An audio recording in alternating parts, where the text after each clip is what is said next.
You're not indestructible. That's a big thing that I think as artists we need to know, is that we're not indestructible to the fact that the world is going to come and give us tribulations, and trying to do it with this can do, I can do everything attitude is very false. And a lot of artists struggle with ego. Welcome, my name is Titus Rhodes, and this is Young Clarity, a podcast about thinking differently no matter how old or young you are. Whether it's creativity, self-improvement, or even your faith, we talk about it all. Welcome to episode 6 of the Young Clarity podcast. I'm your host, Titus Rhodes, and today's episode is about greed and ego.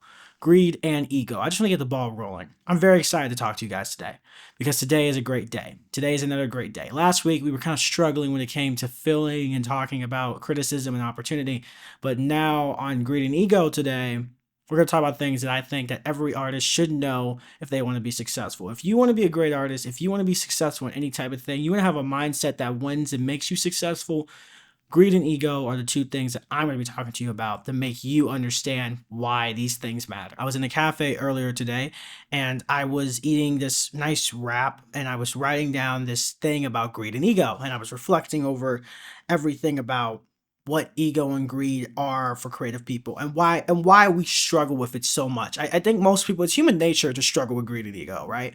When you're an artist or you're a creative person, you're struggling with these things because it's just the two things that I feel like match an art form. When you're an artist, you're naturally always going to collaborate with a lot of people. You're going to be working with a lot of different minds and collaborating and making art, because growth as an artist starts when you work together with other people to make a goal.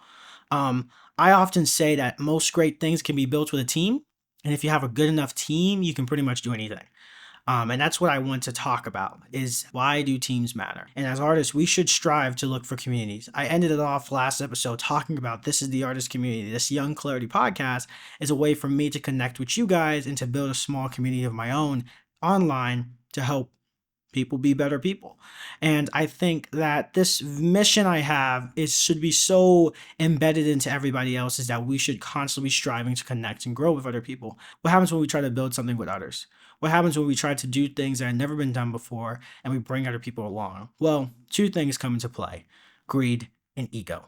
Greed and ego are the biggest factors when it comes to building a team and growing as an artist. And I was just going to say this, I think that most people struggle with greed and ego because greed and ego are natural. I, for instance, struggle a lot with ego. I know I have a huge ego. I mean, I made a podcast that I'm the host of. I make YouTube videos. I do a lot of things and I put my face out there, a lot of things. My company, Rhodes Film Company, is named after me. I have somewhat of an ego, right? Sometimes I get too big-headed, or I think I can do everything, but every once in a while I need those people that come in my life, my counsels, or the people I counsel with, to help me dial back and think a little bit deeper on situations of hey, you're not indestructible. And that's a big thing that I think as artists we need to know, is that we're not indestructible to the fact that the world is going to come and give us tribulations. And trying to do it with this can do, I can do everything attitude is very false. And a lot of artists struggle with ego. It actually breaks a lot of teams. I was in a production one time back when I was on set, and there was this person on set who had I will say this, they had a very big ego. And because of that ego, it damaged a lot of the team, and it damaged for us as this team to work with her, because our communication skills were not able to be the highest they could be. Because look, if you're going to work with anybody, you need to be able to communicate. If you can't communicate, you will fail. Communication is number one most important thing for any business, any person who wants to grow in life. If you want to grow in life, you need to learn how to communicate. That's the first step. Everything else after that, once you figure out how to communicate well, things become easier. But ego has this ability to come into our lives and really take that communication away from us. And for me, struggling with ego, I have to learn how to talk to people better. And I'm going to practice that more. I'm trying to pick up more books about it, talk to more people about it. I want to take classes to help me speak better, because I feel like I speak okay, but I don't speak as good as I could, and I should be better at that. And as a leader, I should work on that. And when you're growing and you're trying to become a leader, you're trying to become even a follower, you're trying to be part of an organization of anything, you should figure out ways to, hey, what do I need to pick up on and improve on and anything else? It's just like if you're playing basketball or sports. If you're playing basketball and you suck at dribbling, you can't dribble at all, then you need to get a coach or somebody just to help you. Hey, I don't know how to dribble. You know how to dribble. Teach me how to dribble. Same way with my communication skills. And same way, but people with ego sometimes can feel like they're doing everything at once. And because they have, see, what happens when you have a lot of ego too is that you can feel like you're carrying the whole world on your shoulders, because often you are. Often in your mind, you're in charge, you're the alpha, you're the guy leading the team. Everyone has to listen to you or die. And that's really what it is when you have a huge ego. And it's so true, is that struggling with that, for me, I've struggled with that where I feel like I have to do everything. But sometimes you need to learn just to like drop the shoulders, focus, and just say, hey, okay, I want to hear your opinion on this. What do you think? And ego is sometimes the thing that holds us back from giving the invitation to grow. For me, I have to learn how to control that in my life, as I struggle with ego a lot. Now, that's one part of being an artist, and what it takes to be an artist is to be able to have great communication skills. As filmmakers and people who work with video, we often do things that are very complex. Like I just saw a buddy of mine who just posted on his Instagram about him coming off a set. And I just always get amazed whenever I look at the crews and I see the crew list on some of these productions that are happening locally for me. And it's just like, dude, like, dang, there's a lot of people working on this thing. And it really does take an army to make a good product or an okay product, because you can have a whole lot of people and still fail. But that's where you need to learn, how to be a better manager. That's a whole different conversation. But in terms of that, it's just like you can have a bunch of people behind you with this vision, and you have to learn how to communicate that vision to them. And as artists, we're going to work a lot with teams and ego, and eliminating that and holding it back and almost saying, hey, okay, I'm going to sacrifice some of myself to make us all better as a whole. And that's what we need to learn as artists and people in general. How do we sacrifice ourselves to make ourselves better? Now, there's another thing too I learned recently was greed. Greed is another thing I like to say that artists struggle with a lot. Greed is one of those things that are like, greed is a want and a desire for power. It's a want and a desire for money, wealth, anything that you want. Like when you can tell when a greedy person comes, they're always the pocket people, the guys who always stick more into the cookie jar, the guys who always want a little bit more in life. And there's nothing wrong with wanting money. There's nothing wrong with wanting power. There's nothing wrong with any of that. First off, I'm not going to sit up here and say that because you want money in life, you're a terrible person. If a guy who only focuses on money, that's normal. Money equals freedom in a sense. And it's not always going to, and you should balance your checkbook, but I'm not the type of person to talk about that because I can't even balance my checkbook. But I think really learning first off is that greed is something you have to control. Greed can come with selfishness. Sometimes when you're living and you're being an artist or you're selling something, a piece of art, we can get so greedy sometimes, right? Greed comes with a lot of trickery. It's like, okay, I'm going to lie to this person to get more.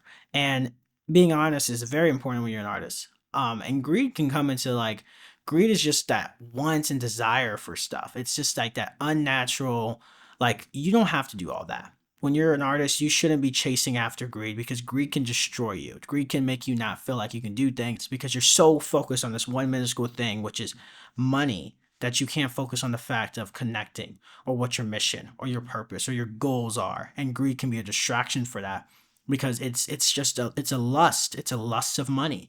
And lust is not anything. Lust is the enemy of purpose. Lust is the enemy of purpose. It holds you back and it clouds your mind and it makes you think of these things that you shouldn't be thinking of. And it distracts you from what you're really supposed to be doing. And greed is just that lust of power and desire. And the moment as artists we eliminate that lust from our lives, we almost become better people. And not almost, we become better people because we start to see things more clearly. We start to think a little bit more or less clouded, and that can go for anything. And there's so many things that like we should control in our greed. And I'd like to say these principles are very basic, but these principles need to be restated and repeated because, people don't know about this stuff. People don't know the importance of trying to hold themselves back and to just accept what they can get from the very front and not push for more. We always want more in our lives, but in reality, sometimes that want is just something that we do out of reflex of not having. And the moment we really stop wanting as much and we focus on what we need to give and what we really do need, then we become better. So avoiding greed and ego. I'll tell a story of when I was very greedy in my life. Really, here's a story that my dad always tells me. My dad always tells me that growing up, I was always I was the kid. He would always get the extra cookie. Like my dad would get a cookie and he would get 2 cookies And one time he always tells me this story. He says he left one time to go inside of a building, and he left like 2 cookies in the back of the car. Bad idea with me. Bad idea with me. Because I immediately, after the man walked out the car, walked out the house or whatever, my first instinct was just, hey, these 2 cookies are mine. So I ended up eating the cookies. I ended up eating them, and he came back and he was like, "Where's my cookie at?" And I looked at him and I was like, Joe, stupid face, like, "Oh, sorry, Dad, I ate the cookies." But kind of greed can come in that innocent form of like, hey, sometimes when you're an artist, you need to think about the other person before you walk in the door, right? So like, open the door for other people, be kind, be generous, be kind, and think and be grateful. A woman I was talking to yesterday, she was very, very, how can I say, tired and stressed. She was working her butt off doing all these other tasks at this place I was at, and she had a moment where it wasn't a great night, and she didn't make a lot of money that night. And it was very tough for her, like her income, because she was working 2 jobs and all this stuff like this. And I remember I just sat down with her, and she was having a really tough time. And I sat down with her, and I thought to myself, um, this is very sad, but I also just said something. I just said something very casual. I said, "Ah, man, yeah, I know this sucks, but we have to, at least we could leave early because we didn't make the money we had." And she told the manager, she was like, "Hey, I gotta go home." And when I was talking to the manager, when I was talking to her, and I was just talking casually, I was like, "Well, one thing I always like to think about is the fact that there's other people still working when we leave. You know, there's other people still hard at work, even though we get to have the opportunity to go home." And it was casual thing. I wasn't even trying to like make a point to her. And she took it like that. I was like, oh, I'm sorry. I didn't mean to make you feel invalidated for your feelings, but rather I just thought about the fact that this happens. And I just say, yeah, because for me in that situation, I think about that a lot more recently than I have in the past. I've thought about other people in terms of like, dang, so while I'm sitting here, someone is hard at work somewhere else. And in that kind of that moment of calmness, you get the opportunity to do like this podcast right now. Someone is hard at work working right now, and I get the opportunity to talk to you guys. And when we have those moments of reflection in our life as an artist, it can make us a better artist, right? Because I said reflection helps us get clarity, and clarity can help us take advantage of the opportunities we have. But all of these come to the same message of, hey, what are you trying to do? What kind of artist are you trying to be? And when you ask yourself what type of artist you want to be, you need to take a step back and look at what you're doing. And if your ego's in the way, or your greed is in the way, or whatever is in the way of holding you back from being the artist you need to be, sacrifice, sacrifice, sacrifice. Sacrificing is the most important thing, because sacrificing is often losing to gain. We have to let go of things to be better. To be better is to let go, to sacrifice, to give more, to spend those extra hours. I was talking to a buddy of mine earlier this week, and my brother was talking. I was talking to him about some type of business affair, business thing I was talking about, and he was like, "Dude, I just don't feel like you have the sweat equity to do this." And I was like, "What are you talking about?" He's like, I don't think you put enough work in, or sacrificed enough to even have an opinion." And when he said that to me about my business venture that I was attacking, and what I had my idea of my vision was, he was like, "You have to sometimes give in a lot just to even have a say." And when greed comes into our life, and we store, we don't ever give back. We don't ever try to repay. We don't ever try to sacrifice. We don't ever try to do a little bit more for the other person. We often come back and look back at ourselves, and we think that we have the power. But in reality, you don't have the power. Everyone can see a greedy person. And when you're an artist, we can see that on the set. I can see whether someone has a huge ego on the set, or they're very greedy. I can see that on the set. People see that type of stuff. People see it from a mile away. One time I was talking to a friend who's of mine, who's a server, and they were at the restaurant, and we were talking about casual conversation, and somebody smiled and came to the table, and it was like we were looking at them. We were like, because we were just talking about how they're kind of mean, and they were just smiling at the table. And those type of people in your life, the people who are like, even at the church, okay? And not to like call out the people at the church, because they have good intention. It's so often that when people come into the church and they see someone smiling, and then they turn around and like they see them go around the corner, and then they walk around the corner like later, and they see them like talking to someone. They can't hear them, but they just see them talking, like, and the way they look like they're really talking bad about someone. Like they just have a dirty, evil look on their face, like they're chewing someone out, and then they come to you and they smile. It's like, dude, can I trust you? And we have that type of stuff in our life we see every day to day, is this fake acting attitude of, are you trustworthy or not? But in reality, it's just like, we already know it's not real. It's not real what you're saying, and you're not a real person. And that is what we want to avoid when you're artists. You want to avoid being fake towards someone. And when we see someone with a huge ego, it comes off like they're fake. They're not real, and it's all about them. When you see someone with a lot of greed, they're not giving. They're not kind. They're not actually here for the purpose of just creating. They're here for the purpose of just furthering themselves for their own selfish desires. And we need to avoid that. So greed and ego really do destroy artists. And I've seen it in multiple scenarios and multiple layers of life, and multiple different, from business to serving to acting to filmmaking to directing. I've seen it at every level. And it's a constant reminder to me is, hey, dial back to greed, dial back to ego. I struggle with ego. I know what I struggle with. But it's not about what I struggle with. It's about how you can identify what you struggle with. And I hope you find that when you think about when it comes to being an artist and what you have to balance it. It's a balance, okay? So that's the episode today. I hope you really enjoyed this episode. It's a shorter one because I had to just get this one out for you guys for episode 6. Episode 7 will be coming out. It's going to be a little bit difficult to get on the TikToks and the videos and other stuff because I'm trying to figure out ways to get this out because I'll be out of town. So it should be fun to try to post an episode while I'm doing a lot of other things. But it has been an awesome time talking to you guys about greed and ego. It's been a great time today. So I hope to see you guys soon. I hope to talk to you guys soon again. Make sure you follow us, subscribe, like, share. Do whatever platform you're watching this on. We have a lot, okay? It's hard to keep up with all of them, but I am very appreciative of all of you guys. My name is Titus Rhodes, and this is Young Clarity, a podcast to help you see things a little bit differently.